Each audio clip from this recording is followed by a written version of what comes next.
CPI CPM സംഘർഷം നിലനിൽക്കുന്ന തൃക്കോവിൽവട്ടം ഗ്രാമപഞ്ചായത്തിൻ്റെ CPI ഓഫീസ് അടിച്ചു തകർത്ത DYFI SFI പ്രവർത്തകർക്കെതിരെ നടപടി ആവശ്യപ്പെട്ടുകൊണ്ട് CPIയുടെ നേതൃത്വത്തിൽ മന്ത്രി ചിഞ്ചു റാണിയുടെ നേതൃത്വത്തിൽ ഇന്ന് നടന്ന ചർച്ചകളിൽ പ്രതിഷേധ പ്രകടനം നടത്തുവാൻ തീരുമാനിക്കുകയും പ്രതിഷേധ പ്രകടനം നടത്തുകയും ചെയ്തിരിക്കുകയാണ് CPI പ്രവർത്തകർ.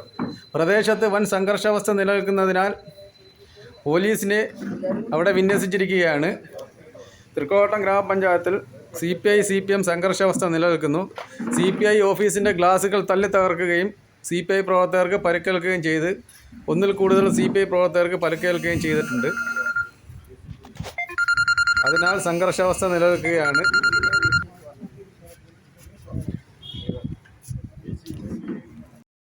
നരാധവന്മാരെ ഉടൻ തന്നെ അറസ്റ്റ് ചെയ്യണമെന്ന് ആവശ്യപ്പെട്ടുകൊണ്ട് CPI മുഖത്തല മണ്ഡലം കമ്മിറ്റിയുടെ ആഭിമുഖ്യത്തിൽ സംഘടിപ്പിക്കപ്പെട്ടിട്ടുള്ള വൻപിച്ച പ്രതിഷേധ പ്രകടനമാണ് ഈ വാഹനത്തിൽ കൊണ്ടുപിന്നാലെ കടന്നു വരുന്നത്.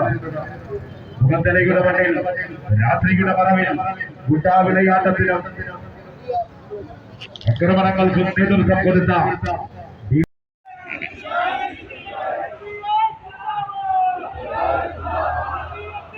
മുഖത്തലയുടെ മണ്ണിൽ അക്രമ പ്രവർത്തനങ്ങൾക്കും ഗുണ്ടാവിളയാട്ടത്തിനും നേതൃത്വം കൊടുത്ത മുഖത്തല CPI മണ്ഡലം സമിതിയുടെ നേതൃത്വം കൊടുത്ത